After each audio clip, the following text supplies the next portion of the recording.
안녕하십니까. 오늘은 열왕기 하 1장부터 4장까지 함께 했고요. 시편 53편을 읽겠습니다.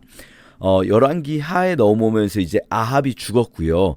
그리고 아합의 대적자였던 엘리야도 이제 엘리야에서 엘리사로 사역이 넘어갑니다. 물론 이 1장엔 엘리야가 나오는데요. 2장에서 이제 엘리야가 승천하는 사건이 나옵니다. 그래서 오늘 본문에서는요. 아합의 아들들 이야기 그리고 엘리야와 그 제자 엘리사 이야기 이렇게 보시면 되겠어요. 아합의 아들들은요. 우선 여기서 이제 이름이 좀 많이 어렵습니다. 왜냐하면은 동명이인이 남유다와 북이스라엘에 동시에 등장해요. 아합의 아들이 첫째가 아하시야, 둘째가 여호람입니다. 아하시야, 여호람. 아하시야가 먼저 1장에서 왕이 되죠. 1장에서는 그러니까 열왕기 상에서 이미 아하시야가 왕이 되는 장면이 나왔죠. 1장에서는 아하시야 첫째가 왕이었는데 아하시야는 금방 죽어요. 질병 때문에. 그리고 나서 여호람으로 바뀝니다. 그런데 이때 아합의 둘째 아들 여호람 때 남유다의 왕 이름도 여호사밧의 아들 여호람이에요. 여호사밧이 남유다의 선한 왕이었잖아요. 여러분 기억나십니까? 남유다의 선한 왕 여호사밧 때에 여호람이 이 북이스라엘의 왕이 되는데요. 그런데 이 후에 북이스라엘의 왕이 여호람인 동안에 또 남유다의 왕이 여호람이 돼요. 여호사밧의 아들. 이 남유다의 왕 여호람의 아내가 누구냐면 그 아합의 딸 아달랴입니다. 그러면은 이 아달랴는요 자기 남편 이름도 여호람, 자기 오빠 이름도 여호람이에요. 그렇죠. 북이스라엘의 왕 여호람이 아달랴의 오빠, 남유다의 왕 여호람은 자기 남편 이렇게 되는데요. 또 여기서 남유다의 왕 아달랴와 여호람 사이에 태어난 아들이 남유다의 왕이 되는 아들이 이름이 아하시야예요. 그러면 아달랴의 첫째 오빠 이름이 아하시야였는데 아달랴의 아들 이름이 또 아하시야예요. 동명이인이 동시대에 넘쳐나기 때문에 읽기가 너무 헷갈릴 수 있는데 머릿속에 요거를 먼저 좀 이렇게 넣고 우리가 성경을 읽으면 훨씬 쉽습니다. 그래서 지금 북이스라엘 이야기구나, 남유다 이야기구나 이런 거 구분하실 수가 있겠고요. 기본적으로는 오늘 읽을 부분들은 북이스라엘 이야기입니다. 그래서 1장과 3장은 지금 오늘 4장을 읽는데 1장과 3장은 북이스라엘 왕가의 이야기라면 2장과 4장은 엘리야 엘리사 사제의 이야기 이렇게 있어요. 그래서 한 장 걸로 한 장씩 좀 역사적인 사건이 1장 3장에 있고 선지자들의 이야기가 2장 4장에 있다. 이렇게 읽으시면 좋겠어요. 자, 아합이 죽은 후에 모압이 이스라엘을 배반했다 나오는데요. 아합이 그만큼 사실 나쁜 놈이지만 강력한 왕권을 가지고 있었던 거예요. 그래서 아합이 죽은 후에 모압이 이스라엘 배반했다는 얘기가 1장에도 나오고 3장에 또 나옵니다. 그래서 모압 왕 메사가 아합이 죽은 후에 이스라엘을 배반했다 이렇게 나오는데요. 이스라엘을 배반했다는 표현은 뭐냐면요. 원래 아합 때에는 조공을 바치던 나라였는데 조공을 끊었다 이렇게 생각하시면 돼요. 아주 그 놀라운 건 뭐냐면요. 우리 성경에 나오는 것들이 사실 워낙 오래된 이야기이기 때문에 거의 막 2500년, 3000년 이전 일들이지 않습니까? 지금 요 시점, 아합 시점은 지금부터 한 2800년 전이에요. 그러니까 2800년 전에 유물이라는 게 고고학적으로 많지가 않습니다. 그런데 이스라엘 땅에서는 오히려 유물이 없었는데 모압 왕 메사의 비문이 발굴되었습니다. 이게 모압에서 발굴된 모압 왕 메사의 비문이에요. 모압 비문이라고도 부르는데요. 요거 보면 흥미로운 게 여기에 보면 모압이 오므리의 아들 아합이죠. 오므리의 아들 때 자기네 모압이 오므리의 아들의 지배를 받다가 그 오므리의 아들이 죽은 다음에 우리가 이스라엘을 이겼다 이렇게 나와요. 그게 이제 말하자면 여기서 배반했다라고 나온 대로 조공을 안 바쳤다 라는 거겠죠. 그래서 그 때문에 이제 모압을 치는 이야기, 모압과의 전쟁 이야기가 3장에 나오는데요. 1장부터 살펴보면 그리고 요거부터 먼저 또 볼게요. 3장 본 김에 아합이 나쁜 놈 오브 나쁜 놈이었다라고 말씀드린 이유가 뭐냐면요. 아합 전까지 북이스라엘의 왕들이 오므리가 그 전에 모든 왕들보다 더 악을 행하였다. 아합은 그 오므리를 포함하여서 그 전에 모든 왕들보다 더 악을 행하였다. 이렇게 나오잖아요. 이제 아합의 아들은요, 악을 행하긴 했지만 그 부모 같지는 않았다. 이렇게 나와요. 왜냐하면은 아합이 정점인 거예요. 지금 이 여호람이 아합의 아들이잖아요. 둘째 아들이죠. 여호람이 왕이 됐을 때 여호람에 대한 평가도 여호람도 다 나쁜 놈이에요. 아하시아, 여호람 다 악하지만 북이스라엘은요, 기본적으로 19명의 왕이 나오는데 19명 전부 다 악한 왕입니다. 선한 왕이 전혀 없습니다. 북이스라엘에는. 그런데 어쨌든 그래도 아합보다는 그나마 낫다. 이렇게 표현되는 거죠. 왜냐하면 아합은 바알의 주상을 만들었어요. 그러니까 아합은 이세벨 때문에 바알 숭배를 하게 했는데, 얘는 그나마 바알 숭배는 별로 하지 않았다. 바알 주상은 없앴는데 대신에 느밧의 아들 여로보암의 죄를 따라 행했다. 느밧의 아들 여로보암의 죄가 뭡니까? 베델과 단에 있는 금송아지. 그러니까 여호와를 섬기긴 여호와를 섬기는데 우상 섬기듯이 여호와를 섬기는 그 짓거리는 그만두지 않았지만, 아합 같은 경우는 아예 그냥 여호와를 우상처럼 섬긴 게 아니라 대놓고 우상 바알과 아세라를 숭배했잖아요. 그래서 이 바알만큼 나쁜 놈은 아니었다. 그래서 이렇게 아합을 정점으로 놓고 점점점 악해졌다가 이제 아합보단 그래도 낫다. 이렇게 아합이 제일 최악이었다 라는 걸 또 보여주는 표현들이죠. 자, 어쨌든 이 아합의 첫째 아들 아하시아는요, 금방 죽습니다. 다락 난간에서 떨어져서 병들었다라고 나와요. 뭐 왜 떨어졌는지는 모르지만 어쨌든 병들었어요, 이 사람이. 그럼 이제 이게 뭐 골절상이나 이러지 않았겠습니까? 그러면은 뭐 적당히 의사를 찾든지 어쨌든지 또는 하나님을 찾든지 하면 되는데, 하나님을 안 찾고 누구를 찾냐면 에그론의 신 바알세붓. 여러분 기억나실지 모르겠는데 에그론이 어디냐면요, 블레셋이에요. 블레셋 5도시 중에 하나인데 블레셋의 신 바알세붓에게 물어보러 가는 거예요. 왜 그럴까요? 이제 하나님과는 이제 우리 집안은 너무 멀어졌다. 하나님과는 돌아올 수 없는 강을 건넜다라는 걸 좀 이제 생각을 하는 것 같아요. 그래서 바알세붓에게 병이 낫겠나 물어보라 라고 보냈는데, 엘리야가 그걸 알고 또 가서 말해요. 야, 니네가 이스라엘에는 하나님이 안 계셔서 신이 없어서 블레셋에 가서 블레셋 신에게 물어보는 거냐? 이것 때문에 죽을 거다. 오히려 그 골절상 그것 때문에 죽는 게 아니라 이렇게 하나님을 무시하는 행위 때문에 죽을 거다 라고 하니까요, 아하시아가 이 말을 들으니까 이게 저주한 거잖아요. 왕을 대놓고 저주한 거잖아요. 가만 놔두면 왕권이 무너져 버립니다. 자기가 안 죽더라도 이걸 가만 놔두면 왕권이 무너지거든요. 그래서 엘리야를 죽이려고 군대를 보냅니다. 그런데 3번이나 보냈지만 엘리야가 그들을 이렇게 불을 내려서 죽게 하거든요. 그런데 이 3번째 보낸 50부장은요, 엘리야에게 꿇어 엎드려서 우리를 살려주세요. 50명이나 되지 않습니까? 불쌍합니다. 살려주세요 하는 거죠. 그 전에 그럼 50명, 그 전에 50명은 하나님이 너무 잔인하신 거 아닌가? 엘리야가 너무 잘못한 거 아닌가? 왜냐면 나쁜 놈은 아합인데 왜 보낸 군인들을 죽이냐 할 수도 있지만, 그들은 엘리야를 잡으러 왔다는 것 자체가, 그리고 이 셋째 50부장처럼 겸손한 모습으로 나오지 않았다는 것 자체가, 이 앞에 있는 50부장들은 아합도 나쁜 놈이지만 이걸 실제로 한 놈들도 나쁜 놈들인 거죠. 아합이 명령했다고 해도 이 3번째 50부장처럼 그냥 저희 말을 좀 들어주세요 이럴 수도 있는 거잖아요. 그래서 하나님께서 엘리야에게 두려워하지 말고 같이 내려가라라고 말씀하세요. 이걸 보면 알 수 있죠. 엘리야가 왜 그 불을 떨어뜨려서 그들을 죽였습니까? 엘리야도 무서운 거예요. 엘리야도 무서우니까 이 산에서 안 내려가고 버티고 있는 거죠.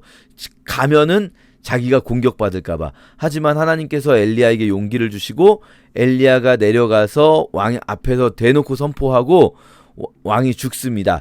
그러니까 아하시아가 젊어서 죽었기 때문에 아들이 없어서 아들에게 계승되지 않고 그 동생 여호람에게 이 계승이 됩니다. 자, 그렇게 해서 1장이 끝나고요. 2장에서 이제 그 유명한 엘리야의 승천 사건이 있어요. 이미 하나님께서 엘리야를 올리겠다 결정을 하셨죠. 자, 근데요, 여기서 우리가 좀 볼 것들이 여러 가지가 있어요. 우선 엘리야가 그냥 돌아다녀요. 그러니까 하나님께서 하늘로 올리고자 하셨으면 그냥 올라가면 되잖아요. 근데 엘리야가 돌아다닙니다. 처음에 길갈에서 나가요. 그 다음에 베델로 가셨다가 그 다음에 베델에서 여리고로 가요. 그리고 여리고에서 요단강으로 가고요. 그 다음에 요단강을 건너갔다고 나옵니다. 이게 뭘까 일단 좀 생각을 해보면요. 그리고 왜 엘리야는 다른 선지자들과 달리 하나님께서 승천시키셨을까? 하늘로 올리셨을까? 요걸 좀 생각을 해보면요. 물론 이건 추측입니다. 여기서부터는 이제 해석의 영역인데 길갈, 베델, 여리고, 요단강 건너가는 거는요. 이건 어떤 순서냐면요. 여호수아서에서 이스라엘 백성이 가나안으로 들어와서 하나님과 언약을 맺은 것까지예요. 그러니까 요단강을 건너왔고요. 먼저 길갈에 있었지만 사실 길갈이 마지막에도 여호수아서의 정복 끝나고 땅 분배 때도 길갈에서 언약식을 맺어요. 길갈에서 땅 분배를 하거든요. 그러니까 요단강 건너서 그 다음 여리고성 점령했죠. 여리고성 점령 다음에 아이성이 베델 가까이에 있는 성이라고 나와요. 아이성이. 그러니까 여리고 다음에 베델, 그리고 나서 전쟁들이 끝나고 길갈에서 땅 분배를 했거든요. 그러면 거꾸로 돌아가고 있는 거예요. 지금 요단강을 다시 건너서 요단 동편 모압 평지로, 그리고 나서 요단강에서 승천했다. 하늘로 올라갔다. 이 얘기는요. 어떻게 볼 수 있냐면 하나님께서 이스라엘을 향한 언약을 거두시는 것처럼 보입니다. 일단은 이 엘리야의 승천 경로를 보면 하나님께서 이스라엘에게 하셨던 약속을 거두시는 것처럼 보여요. 이게 그럼 하나님이 이스라엘에게 약속을 거두시면 안 되는 거 아닌가요?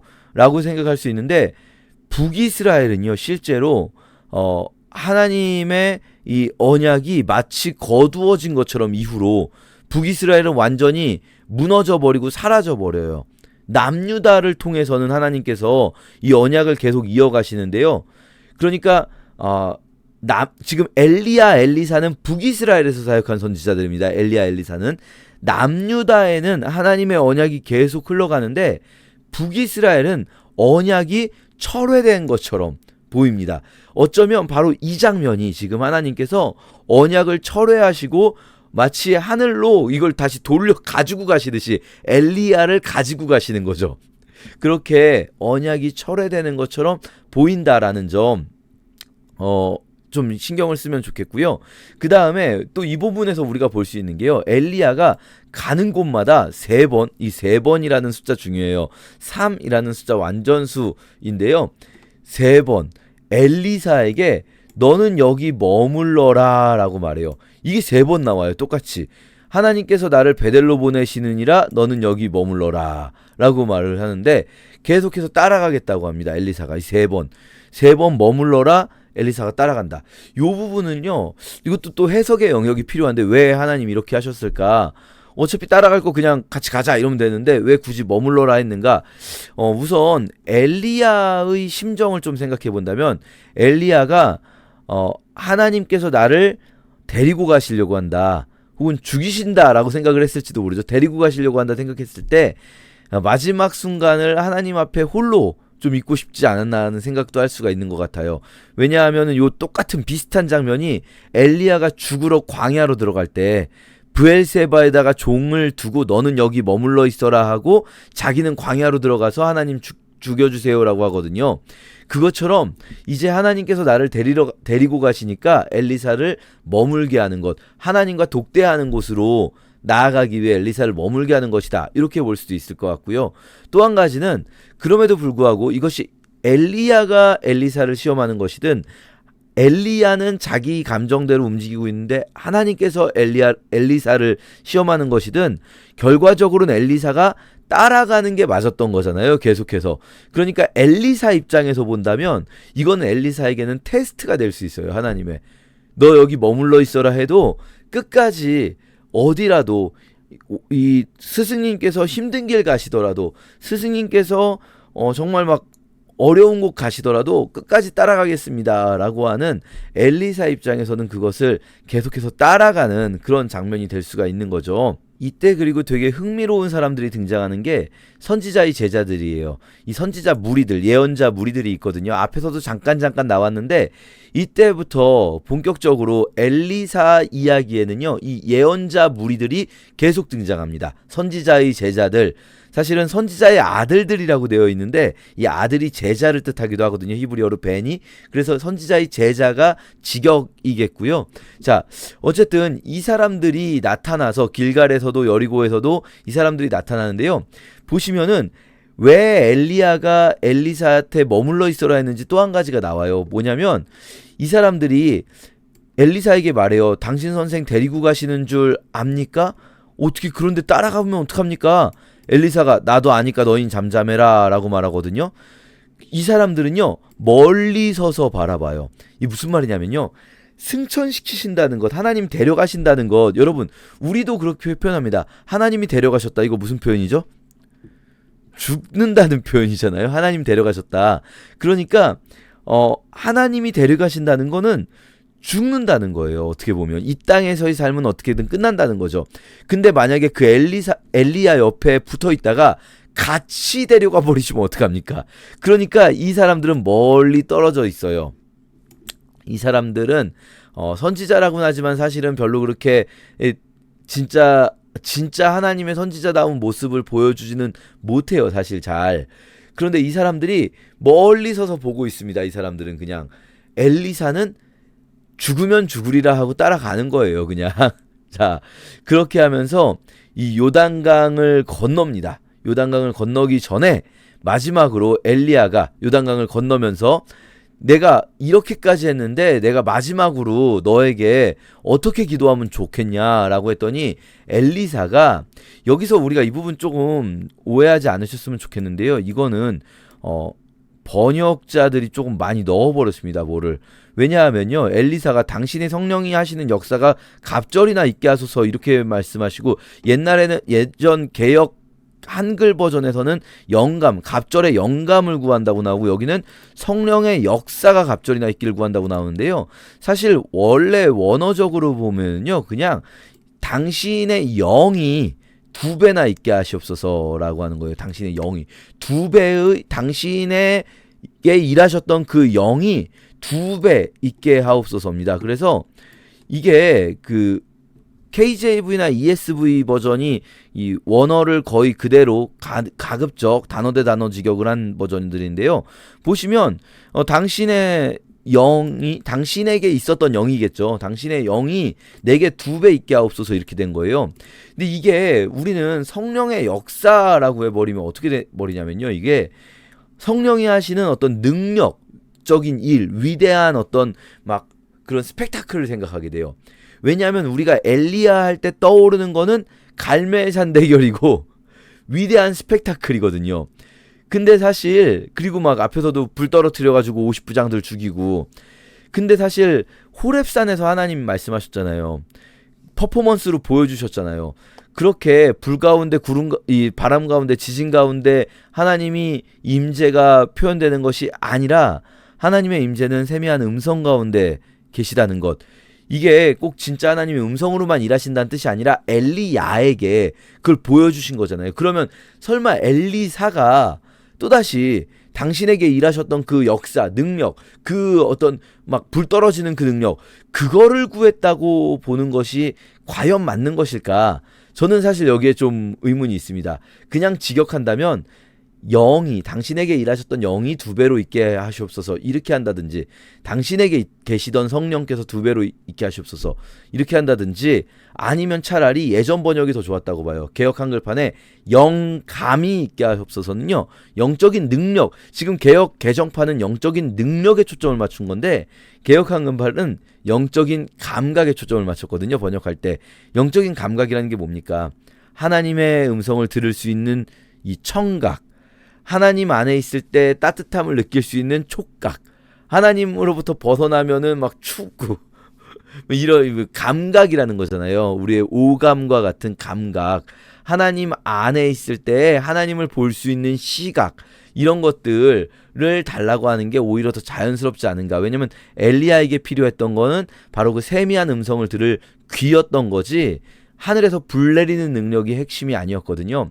근데 어쨌든 원문 자체는 갑절에 영을 주옵소서라는 거다라는 것을 기억해 두시고요. 이렇게 이제 그 일이 이루어지게 될 거다라고 하면서 엘리야가 승천을 합니다.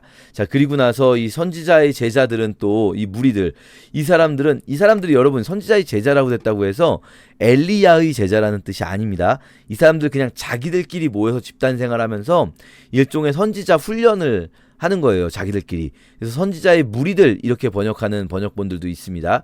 자, 어쨌든 이 사람들은 엘리야를 들러 올려 가시다가 하나님께서 떨어뜨려 버리면 어쩌냐.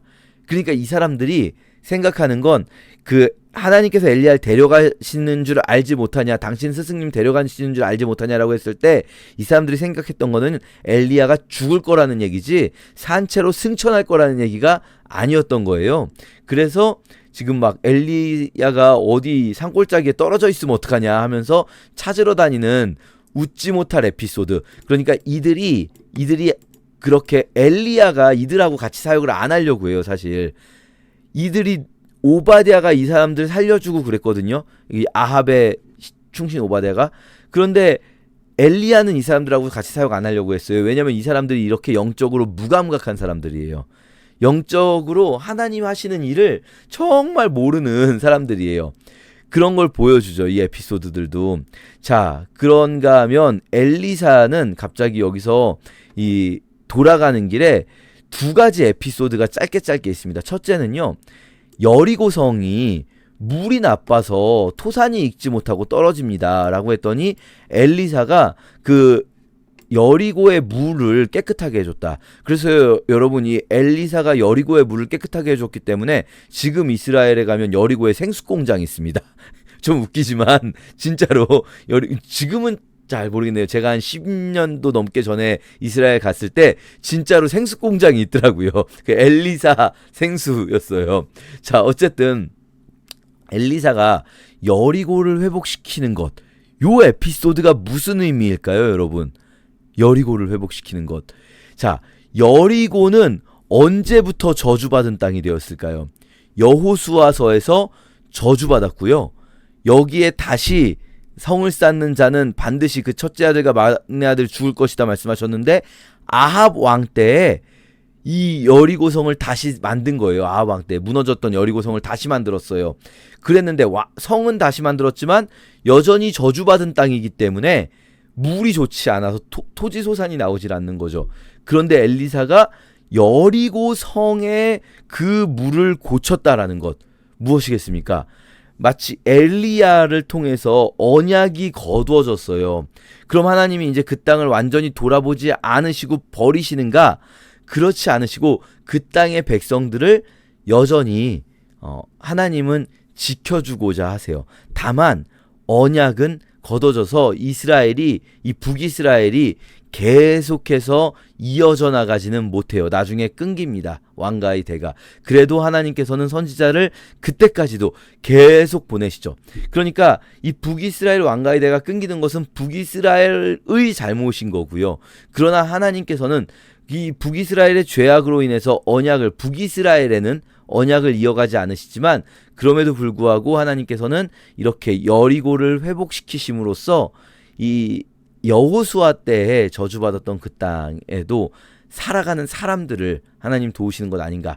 이렇게 이 부분은 저의 해석이에요, 여러분. 그러니까 일단 팩트는 여리고를 회복시켰다라는 게 팩트입니다. 자, 그리고 또 한 가지 에피소드, 다시 베델로 올라가죠. 자, 그러니까요.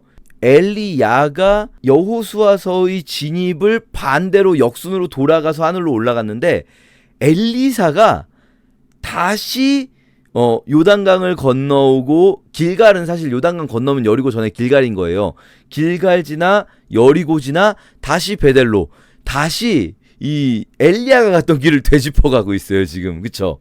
자, 근데 그 길에 아이들이 성읍에서 나와서 대머리에 올라가라 조롱을 합니다. 여기서 이제 하나님 너무 잔인하신 거 아닌가, 왜 아이들을 죽이시나 하실 수 있으신데요. 저는 개인적으로 이거는 아이들이라는 번역보다는 이 히브리어가 단어가 많지 않기 때문에 나르라는 단어가 아이들도 되고 청년들도 되고 종들도 되거든요. 그러니까 여기서는 사실 젊은 청년들 이렇게 번역하는 게 더 자연스럽지 않은가. 그러니까 이 아합 시대, 아합의 아들이긴 하지만 어쨌든 아합 왕가의 시대에 엘리야, 엘리사 선지자를 엘리야를 미워하고 싫어하지만 아합 편에 붙어있던 사람들은 그러나 엘리야는 무서웠어요. 하늘에서 불 떨어뜨려서 사람을 죽이니까. 그런데 엘리야가 승천했으니까 이제 엘리사를 만만하게 보고 엘리야 승천 이후에 엘리사를 만만하게 보고 바로 이 엘리야에 대해 불만 있던 사람들이 엘리사를 막 무시하고 있는 거죠. 그렇기 때문에 이 나르는 아이들이라기보다는 젊은 청년들, 단순히 머리가 대머리라서 놀리는 게 아니라 엘리야 네 스승도 올라갔잖아. 여기서 올라가라 이게 뭐냐면요, 네 스승 따라서 너도 올라가 버려. 네 스승 죽었지? 너도 가버려. 이러는 거예요. 엘리야 때는 찍소리 못하고 있다가 엘리야가 떠나가니까 엘리사에게 막 놀리는 거죠. 그래서 여기서 조롱하는 거는요, 대머리라는 걸 조롱하는 게 아니라 올라가라는 걸 조롱하는 거예요. 핵심은. 그러니까 하나님과 하나님의 선지자를 조롱했기 때문에 죽인 것이지, 이게 뭐 애들이, 그냥 오해하시면 안 돼요. 애들이 이 대머리 아저씨 놀려서 죽었다 이렇게 생각하시면 안 됩니다, 여러분. 자, 어쨌든 하나님께서 다시 그 엘리사가 갈멜로 가죠. 이게 이 엘리야의 루트를 그대로 따라간 거예요. 그리고 사마리아로 돌아오게 됩니다. 3장에서부터는 다시 이제 역사 이야기가 되는데요. 여러분 역사 이야기 읽으실 때 앞으로 쭉 계속 이렇게 패턴이 있습니다. 유다왕 누구 몇 년에라고 시작하면 그건 유다 이야기가 아니라 북이스라엘 이야기예요. 그리고 이스라엘 왕 누구 몇 년에라고 시작하면 유다 이야기예요. 왜 그러냐면은 연호를 왕이 시작되면 그 왕 몇 년, 세종 3년 이렇게 하잖아요. 그럼 세종 3년이면 세종 1년은 도대체 몇 년이 세종 1년입니까?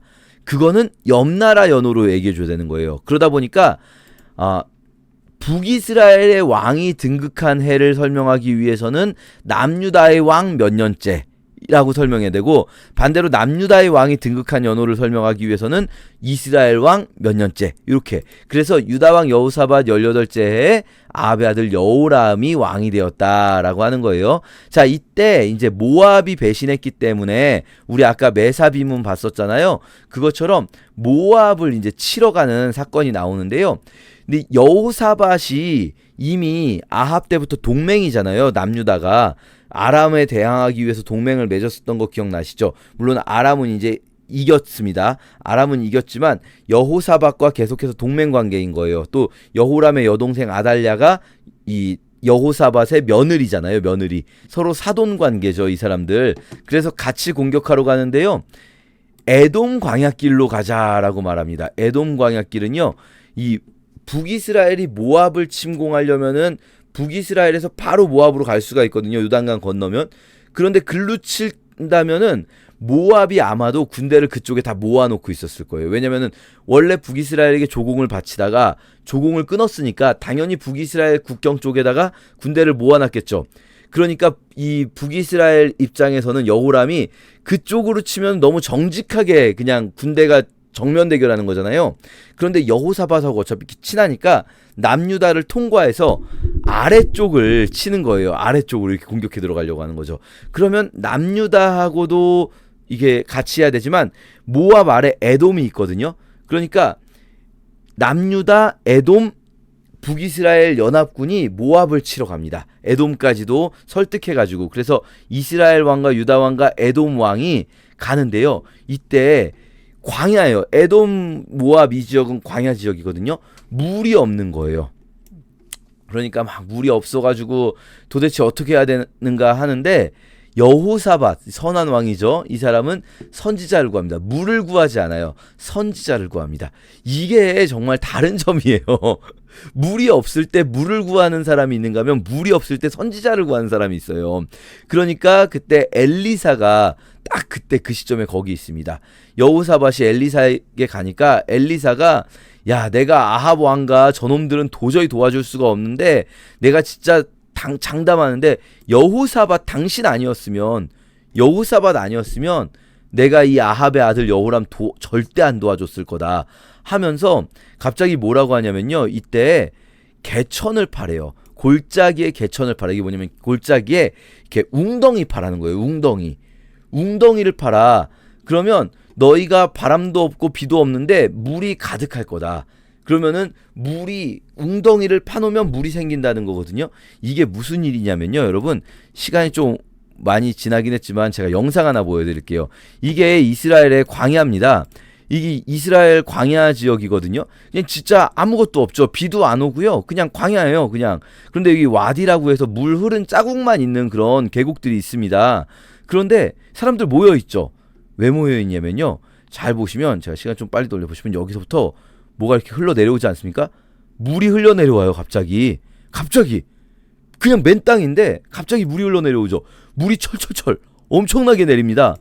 완전히 강이 생겼어요. 갑자기 강이 생기죠, 여러분. 이게 너무 신기하지 않습니까? 그냥 비가 안 왔는데 갑자기 강이 생겨요. 근데 이 사람들 여기 보이시죠? 구경하러 온 거거든요. 어떻게 알고 왔을까요, 이 사람들? 이거는요, 여러분, 제가 아는 분이 직접 찍으신 거거든요. 이게 지금 뭐냐면요, 사실 여기 비밀이 있어요. 실제로 이런 일들이 지금도 많이 일어나요. 이게 이스라엘은 국지성 비들이 많이 옵니다. 우리도 요즘엔 국지성으로 많이 올 때 있잖아요. 그러면요, 저 윗동네에서 국지성으로 비가 확 오잖아요. 그럼 이 비가요, 흘러서 내일쯤이면 요 아랫동네로 내려오는 거예요. 근데 아랫동네는 그동안 비가 하나도 안 왔거든요. 그런데 이 비가 흘러서 이 와디, 이렇게 그 물이 예전부터 흘렀던 자국, 그러니까 비가 올 때만 생기는 강이 있는 거예요. 그걸 이제 와디라고 하는데, 그걸 타고 갑자기 강이 생기는 거예요. 갑자기 생뚱맞게. 그러니까 이게 물론 그냥 기적이라고 생각될 수도 있지만, 하나님은요, 이미 이 시점에는요, 지금 엘리사가 골짜기에 웅덩이 파라 하는 시점에는요, 이미 저 윗동네에는 비가 오고 있는 거예요. 이미. 그러니까 참 그 신비하지 않습니까? 하나님께서 하시는 일이 이미 우리 눈에 안 보이지만, 지금 현대인들은 저렇게 미리 알고 가 있어요. 왜냐면 다 알잖아요. 일기예보도 다 있고 위성으로 다 일기예보 미리 알고. 근데 이 시대 사람들은 전혀 모르잖아요. 윗동네에 비가 오는지 안 오는지. 그런데 하나님께서는 이미 윗동네에 비를 내리고 계시고, 그 강이 조금 있으면 일로 흘러올 거인 거예요. 그러니까 그 웅덩이 파놓으면 그 물이 어떻게 되겠습니까? 고이겠죠. 그래서 그 물을 마십니다. 그런데요, 물을 마셨을 뿐 아니라 모압이 만약에, 이게 이제 물이 가득해졌는데요, 모압이 만약에 공성전을 해버리면, 성 안에 문 걸어 잠그고 안 나오면 굉장히 전쟁이 힘들어졌을 거예요. 그런데 물이 붉어 피와 같아진 걸 보고 자기들끼리 싸운 거다라고 생각하고 노력하러 가자고요. 이게요, 실제로 보면요, 우리도 지금까지도 블레셋 5도시 국가들도 그런 적이 있었고 자기들끼리 싸우는 일이 많잖아요. 실제 역사에서도 그렇습니다. 이게 북이스라엘, 남유다, 에돔 연합군인데, 원래 얘네 셋이 그럼 사이가 좋으냐? 얘네 셋도 사이가 안 좋은 적이 훨씬 더 많거든요. 그러니까 세 나라 연합군이 치러 오다가 갑자기 모압 왕이 보니까 피처럼 붉은 거예요. 자, 그 장면 또 볼게요, 한번. 이게요, 실제로 이렇게 광야에, 에돔 광야는요, 비가 한번 오고 나잖아요. 그러면 돌 색깔이 붉은색이에요. 워낙에 에돔 광야가. 그래서 에돔이 붉다라는 뜻이거든요. 그러다 보니까 진짜 이게 어떻게 잘 보면 피가 고인 것처럼 보일 수도 있는 거예요. 그러니까 모압 군대가 그냥 이렇게 오게 됩니다. 자, 그래서 모압을 치게 되고요. 그때 모압 왕이 너무나 뭐랄까요, 심각한 패배전의 상황에서 자기 왕자를 번제로 인신공양을 하게 돼요, 모압 왕이. 그래서 이스라엘에게 경노함이 임함에 돌아갔다라고 나오는데요. 이게 좀 이상하기는 해요. 모압 왕이 인신공양한 게 하나님 뜻은 절대 아니잖아요. 근데 왜 경노함이 임해서 돌아가는가? 이 경노함이라는 게 하나님의 경노함일 수는 없겠죠, 당연히. 그러니까 몇 가지로 해석이 돼요. 우선 첫째는 모압 왕이 인신공양을 하면서 이 모압의 신들이 경노했겠구나라고 이스라엘 사람들이 생각해서 돌아갔다. 저들의 신이 아무래도 큰일 날 것 같다, 그래서 돌아갔다 라고 해석하시는 분들도 있고요. 아니면 모압 백성들이 자기네 왕자를 죽이는 것을 보고 야 이거 진짜 우리가 이대로 안 돼 하면서 막 이들이 굉장히 그 경로에서 강렬하게 저항하니까 이 세 개의 나라 연합군 북이스라엘, 남유다, 에돔 연합군이 이쯤 했으면 됐다. 얘네 너무 격렬하니까 돌아가자 하고 돌아갔다고 생각하시는 분들도 있고요. 또 어떤 분들의 경우에는 여기서 죽은 마다들이 여기서 그의 마다들이라고 나오거든요. 그의 마다들 원문에는. 근데 그가 모압 왕이 아니라 에돔 왕을 그라고, 이게 지금 에돔 왕 얘기도 나오고 모압 왕 얘기도 나오잖아요. 그러니까 뒤에서 그라고 하면 모압 왕일지 에돔 왕일지 애매한 부분도 있거든요. 그래서 어떤 분들은 이게 에돔 왕의 마다들을 포로로 끌고 가가지고 에돔 왕의 마다들을 번제로 드렸다. 그러니까 여기서 경노하면 그럼 누굽니까? 에돔 왕이 이 경노해가지고 3개국의 연합군이 깨지고 에돔이 돌아가면서 북이스라엘 남유다도 돌아가게 됐다. 이렇게 해석하시는 분들도 있어요. 자, 어쨌든 뭐 이런 거는 우리가 잘 알 수는 없는데 그냥 이렇게까지 모압을 공격했구나라고 생각해 주시면 되겠고요. 4장에서는요. 이제 선지자의 제자들 또는 아이가 없는 한 여인 또 선지자의 제자들, 이렇게 엘리사가 굉장히 독특하죠. 엘리사는요, 이 선지자의 제자들과 그리고 또 그 시대의 그냥 안타까운 사람들, 이런 사람들을 챙겨주는 장면이 굉장히 많이 나와요. 특히 이 선지자의 제자들, 엘리사는요, 엘리야는 선지자의 제자들을 남남대하듯이 했거든요. 엘리사는요, 이 사람들의 아픔과 어려움을 챙겨주고 있어요. 그렇게 하면서 엘리사는 이 사람들을 자기의 동역자로 만듭니다. 나중에 이제 9장에 가서 예후에게 기름 부을 때 이 선지자의 제자를 보내거든요. 자기가 직접 안 가고 자기의 동역자로 만드는 거예요. 그렇게 이 선지자의 제자들을 돌보는 엘리사의 모습 같이 읽겠습니다. 제1장. 아합이 죽은 후에 모압이 이스라엘을 배반하였더라. 아하시아가 사마리아에 있는 그의 다락 난간에서 떨어져 병들매 사자를 보내며 그들에게 이르되, 가서 에그론의 신 바알세붑에게 이 병이 낫겠나 물어보라. 여호와의 사자가 디셉 사람 엘리야에게 이르되, 너는 일어나 올라가서 사마리아 왕의 사자를 만나 그에게 이르기를, 이스라엘의 하나님이 없어서 너희가 에그론의 신 바알세붑에게 물으러 가느냐? 그러므로 여호와의 말씀이 내가 올라간 침상에서 내려오지 못할지라 내가 반드시 죽으리라 하셨다 하라. 엘리야가 이에 가니라. 사자들이 왕에게 돌아오니 왕이 그들에게 이르되, 너희는 어찌하여 돌아왔느냐?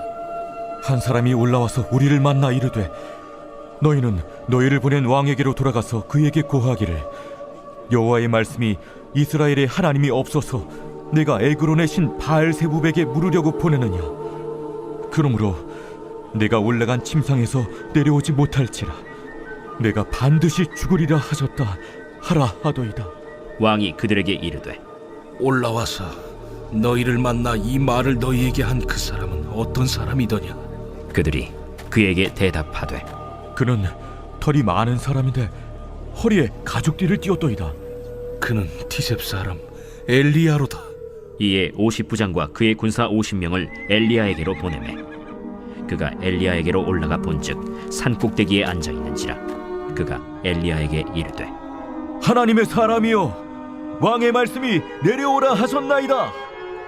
엘리야가 50부장에게 대답하여 이르되, 내가 만일 하나님의 사람이면 불이 하늘에서 내려와 너와 너의 50명을 살을지로다. 불이 곧 하늘에서 내려와 그와 그의 군사 50명을 살랐더라. 왕이 다시 다른 50부장과 그의 군사 50명을 엘리야에게로 보내니 그가 엘리야에게 말하여 이르되, 하나님의 사람이여, 왕의 말씀이 속히 내려오라 하셨나이다. 내가 만일 하나님의 사람이면 불이 하늘에서 내려와 너와 너의 50명을 살을지로다. 하나님의 불이 곧 하늘에서 내려와 그와 그의 군사 50명을 살랐더라. 왕이 세 번째 50부장과 그의 군사 50명을 보낸지라. 셋째 50부장이 올라가서 엘리야 앞에 이르러 그의 무릎을 꿇어 엎드려 간구하여 이르되, 하나님의 사람이여, 원하건대 나의 생명과 당신의 종인 이 50명의 생명을 당신은 귀히 보소서. 불이 하늘에서 내려와 전번의 50부장 둘과 그의 군사 50명을 살랐거니와 나의 생명을 당신은 귀히 보소서. 여호와의 사자가 엘리야에게 이르되 너는 그를 두려워하지 말고 함께 내려가라. 엘리야가 곧 일어나 그와 함께 내려와 왕에게 이르러 말하되 여호와의 말씀이 네가 사자를 보내 에그론의 신 바알세부백에 물으리 하니 이스라엘에 그의 말을 물을 만한 하나님이 안 계심이냐? 그러므로 네가 그 올라간 침상에서 내려오지 못할지라 네가 반드시 죽으리라 하셨다. 왕이 엘리야가 전한 여호와의 말씀대로 죽고 그가 아들이 없으므로 여호람이 그를 대신하여 왕이 되니 유다 왕 여호사밧의 아들 여호람의 둘째 해였더라. 아하시야가 행한 그 남은 사적은 모두 이스라엘 왕 역대 지략에 기록되지 아니하였느냐. 제2장.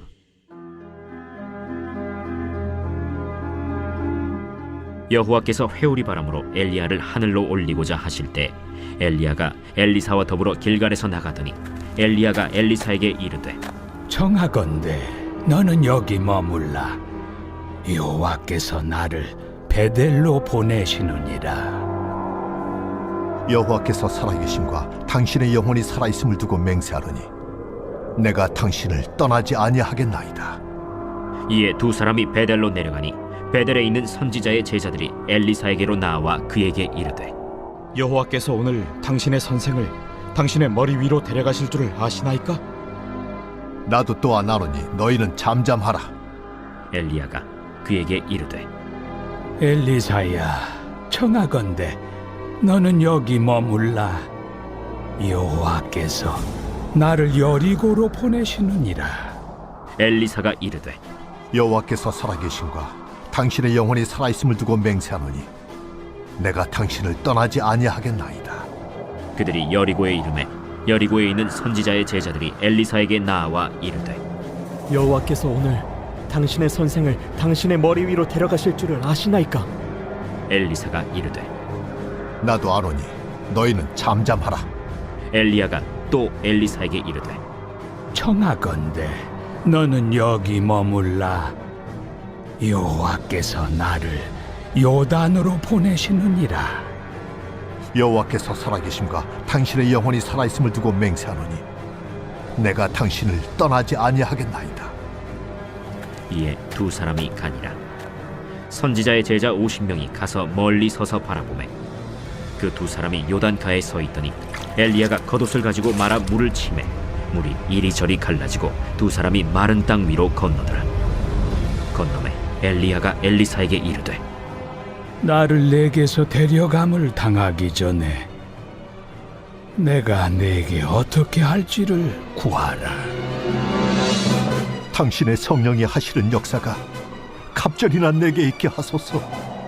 네가 어려운 일을 구하는도다.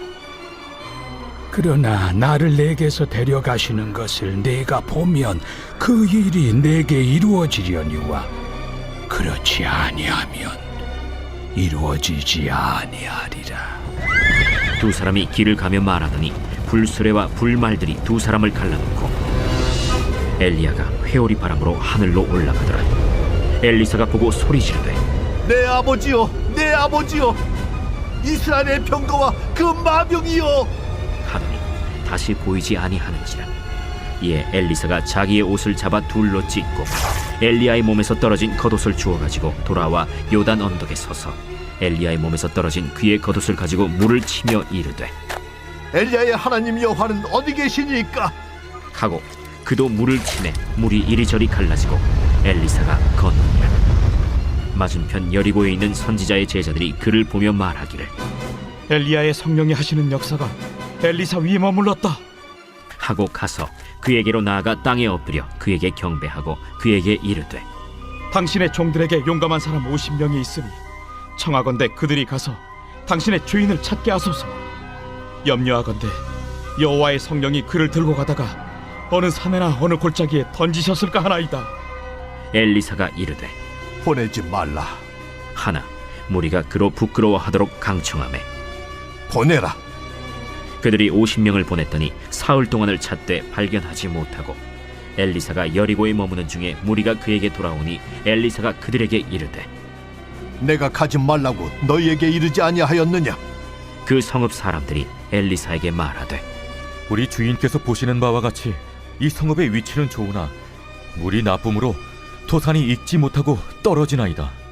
엘리사가 이르되 새 그릇에 소금을 담아 내게로 가져오라.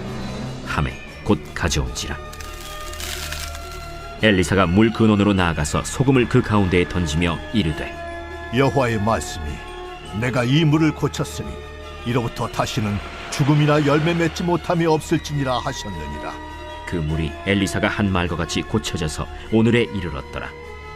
엘리사가 거기서 베델로 올라가더니 그가 길에서 올라갈 때에 작은 아이들이 성읍에서 나와 그를 조롱하여 이르되 대머리여 올라가라! 대머리여 올라가라! 엘리사가 뒤로 돌이켜 그들을 보고 여호와의 이름으로 저주하매 곧 수풀에서 암곰 둘이 나와서 아이들 중에 42명을 찢었더라.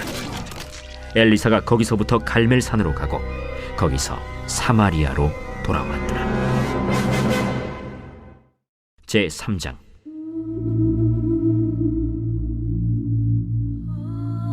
유다의 여호사밧 왕 18째 해에 아합의 아들 여호람이 사마리아에서 이스라엘을 12해 동안 다스리니라.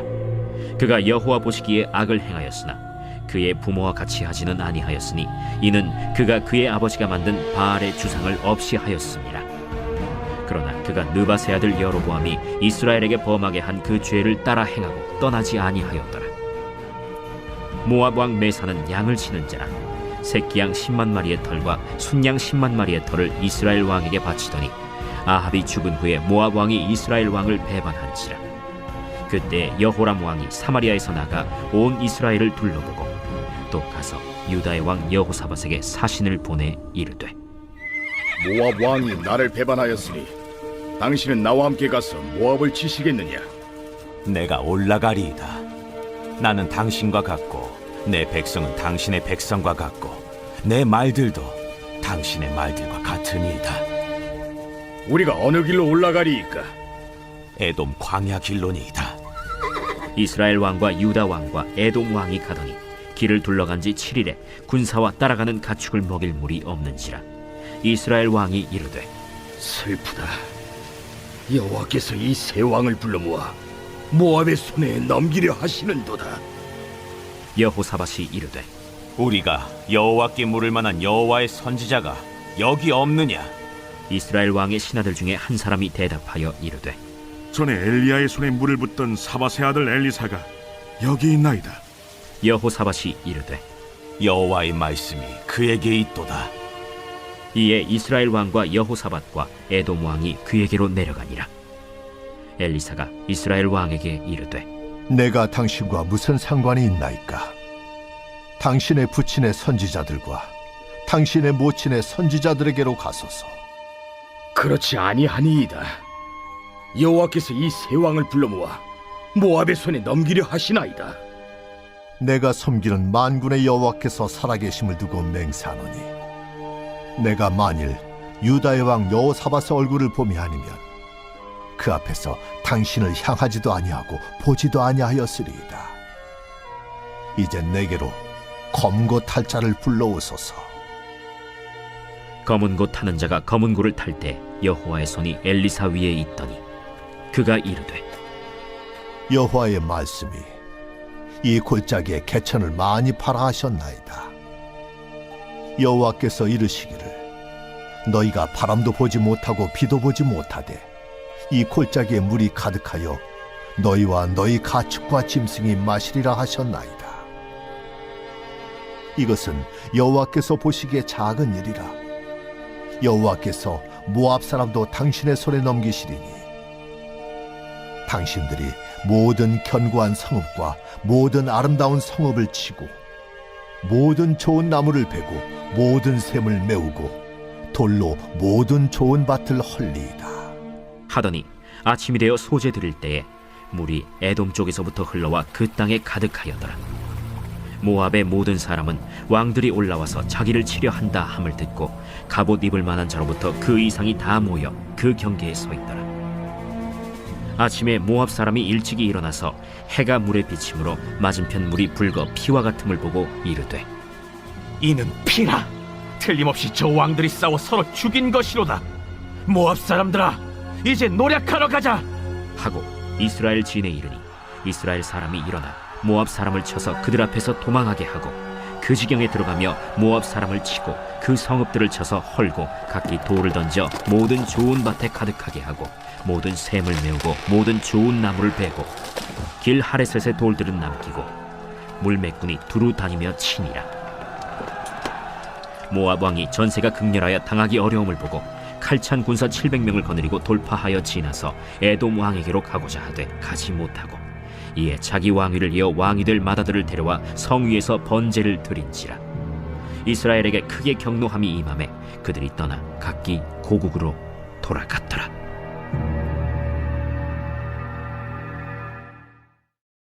제4장.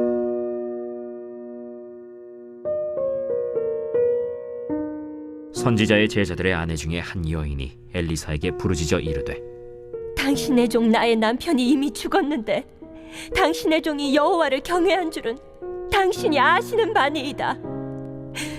이제 빚준 사람이 와서 나의 두 아이를 데려가 그의 종을 삼고자 하나이다. 내가 너를 위하여 어떻게 하랴? 내 집에 무엇이 있는지 내게 말하라. 계집종의 집에 기름 한 그릇 외에는 아무것도 없나이다. 너는 밖에 나가서 모든 이웃에게 그릇을 빌리라. 빈 그릇을 빌리되 조금 빌리지 말고 너는 네 두 아들과 함께 들어가서 문을 닫고 그 모든 그릇에 기름을 부어서 차는 대로 옮겨 놓으라. 여인이 물러가서 그의 두 아들과 함께 문을 닫은 후에 그들은 그릇을 그에게로 가져오고 그는 부었더니 그릇에 다 찬지라. 여인이 아들에게 이르되 또 그릇을 내게로 가져오라. 다른 그릇이 없나이다. 하니 기름이 곧 그치었더라. 그 여인이 하나님의 사람에게 나아가서 말하니 그가 이르되 너는 가서 기름을 팔아 빚을 갚고 남은 것으로 너와 네 두 아들이 생활하라. 하루는 엘리사가 수넴에 이르렀더니 거기에 한 귀한 여인이 그를 간곤하여 음식을 먹게 하였으므로 엘리사가 그곳을 지날 때마다 음식을 먹으러 그리로 들어갔더라. 여인이 그의 남편에게 이르되 항상 우리를 지나가는 이 사람은 하나님의 거룩한 사람인 줄을 내가 아노니 청하건대 우리가 그를 위하여 작은 방을 담 위에 만들고 침상과 책상과 의자와 촛대를 두사이다. 그가 우리에게 이르면 거기에 머물리이다. 하루는 엘리사가 거기에 이르러 그 방에 들어가 누웠더니 자기 사환 게하시에게 이르되 이 수넴 여인을 불러오라. 곧 여인을 부르매 여인이 그 앞에 선지라. 엘리사가 자기 사환에게 이르되 너는 그에게 이르라. 내가 이같이 우리를 위하여 세심한 배려를 하는도다. 내가 너를 위하여 무엇을 하랴? 왕에게나 사령관에게 무슨 구할 것이 있느냐? 나는 내 백성 중에 거주하나이다. 그러면 그를 위하여 무엇을 하여야 할까? 게하시가 대답하되 참으로 이 여인은 아들이 없고 그 남편은 늙었나이다. 다시 부르라. 부르매 여인이 문에 서니라. 한 해가 지나 이때쯤에 내가 아들을 안으리라. 아니로소이다. 내 주 하나님의 사람이여, 당신의 계집종을 속이지 마옵소서. 여인이 과연 잉태하여 한 해가 지나 이때쯤에 엘리사가 여인에게 말한 대로 아들을 낳았더라. 그 아이가 자라매 하루는 추수꾼들에게 나가서 그의 아버지에게 이르렀더니 그의 아버지에게 이르되 내 머리야, 내 머리야 하는지라. 그의 아버지가 사환에게 말하여 그의 어머니에게로 데려가라. 곧 어머니에게로 데려갔더니 낮까지 어머니의 무릎에 앉아 있다가 죽은지라. 그의 어머니가 올라가서 아들을 하나님의 사람의 침상 위에 두고 문을 닫고 나와 그 남편을 불러 이르되 청하건대 사완 한 명과 나귀 한 마리를 내게로 보내소서. 내가 하나님의 사람에게 달려갔다가 돌아오리이다. 초하루도 아니요 안식일도 아니거늘 그대가 오늘 어찌하여 그에게 나아가고자 하느냐? 평안을 비나이다. 이에 나귀의 안장을 지우고 자기 사환에게 이르되 몰고 가라. 내가 말하지 아니하거든 나를 위하여 달려가기를 멈추지 말라. 드디어 갈멜산으로 가서 하나님의 사람에게로 나아가니라.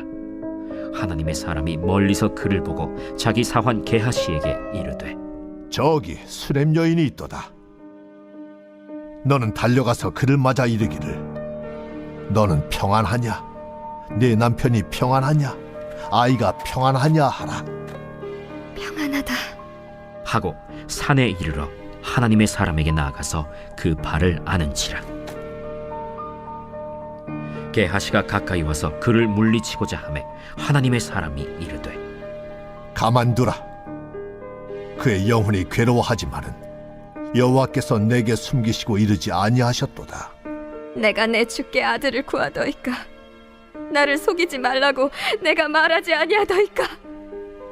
엘리사가 게하시에게 이르되 내 허리를 묶고 내 지팡이를 손에 들고 가라.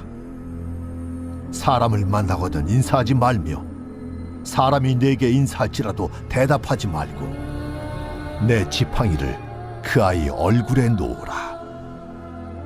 여호와께서 살아계심과 당신의 영혼이 살아계심을 두고 맹세하노니 내가 당신을 떠나지 아니하리이다.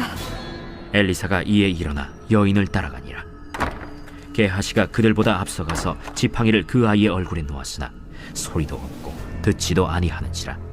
돌아와서 엘리사를 맞아 그에게 말하여 아이가 깨지 아니하였나이다. 엘리사가 집에 들어가 보니 아이가 죽었는데 자기의 침상에 눕혔는지라. 들어가서는 문을 닫으니 두 사람뿐이라. 엘리사가 여호와께 기도하고 아이 위에 올라 엎드려 자기 입을 그의 입에 자기 눈을 그의 눈에 자기 손을 그의 손에 대고 그의 몸에 엎드리니 아이의 살이 차차 따뜻하더라. 엘리사가 내려서 집안에서 한 번 이리저리 다니고 다시 아이 위에 올라 엎드리니 아이가 7번 재채기하고 눈을 뜨는지라. 엘리사가 게하시를 불러 저 수렘 여인을 불러오라. 곧 부름에 여인이 들어가니 엘리사가 이르되 내 아들을 데리고 가라. 여인이 들어가서 엘리사의 발 앞에서 땅에 엎드려 절하고 아들을 안고 나가니라. 엘리사가 다시 길갈에 이르니 그 땅에 흉년이 들었는데 선지자의 제자들이 엘리사의 앞에 앉은지라. 엘리사가 자기 사환에게 이르되 큰 솥을 걸고 선지자의 제자들을 위하여 국을 끓이라. 한 사람이 채소를 캐러 들에 나가 들포도 덩굴을 만나 그것에서 들호박을 따서 옷자락에 채워 가지고 돌아와 썰어 국 끓이는 솥에 넣되 그들은 무엇인지 알지 못한지라. 이에 퍼다가 무리에게 주어 먹게 하였더니 무리가 국을 먹다가 그들이 외쳐 이르되 하나님의 사람이여, 솥에 죽음의 독이 있나이다 하고 능히 먹지 못하는지라. 엘리사가 이르되 그러면 가루를 가져오라 하여 솥에 던지고 이르되 퍼다가 무리에게 주어 먹게 하라 하매 이에 솥 가운데 독이 없어지니라. 한 사람이 바알 살리사에서부터 와서 처음 만든 떡 곧 보리떡 20개와 또 자루에 담은 채소를 하나님의 사람에게 드린지라. 그가 이르되 무리에게 주어 먹게 하라. 그 사환이 이르되 내가 어찌 이것을 100명에게 주겠나이까. 무리에게 주어 먹게 하라. 여호와의 말씀이 그들이 먹고 남으리라 하셨느니라. 그가 그들 앞에 주었더니 여호와께서 말씀하신 대로 먹고 남았더라. 제53편 다윗의 마스길. 인도자를 따라 마할렛에 맞춘 노래. 어리석은 자는 그의 마음에 이르기를 하나님이 없다 하도다. 그들은 부패하며 가증한 악을 행하며 선을 행하는 자가 없도다. 하나님이 하늘에서 인생을 굽어 살피사 지각이 있는 자와 하나님을 찾는 자가 있는가 보려 하신즉 각기 물러가 함께 더러운 자가 되고 선을 행하는 자 없으니 한 사람도 없도다. 죄악을 행하는 자들은 무지하냐? 그들이 떡 먹듯이 내 백성을 먹으면서 하나님을 부르지 아니하는도다. 그들이 두려움이 없는 곳에서 크게 두려워하였으니 너를 대항하여 진친 그들의 뼈를 하나님이 흩으심이라. 하나님이 그들을 버리셨으므로 내가 그들에게 수치를 당하게 하였도다. 시온에서 이스라엘을 구원하여 줄 자 누구인가? 하나님이 자기 백성의 포로된 것을 돌이키실 때 야곱이 즐거워하며 이스라엘이 기뻐하리로다.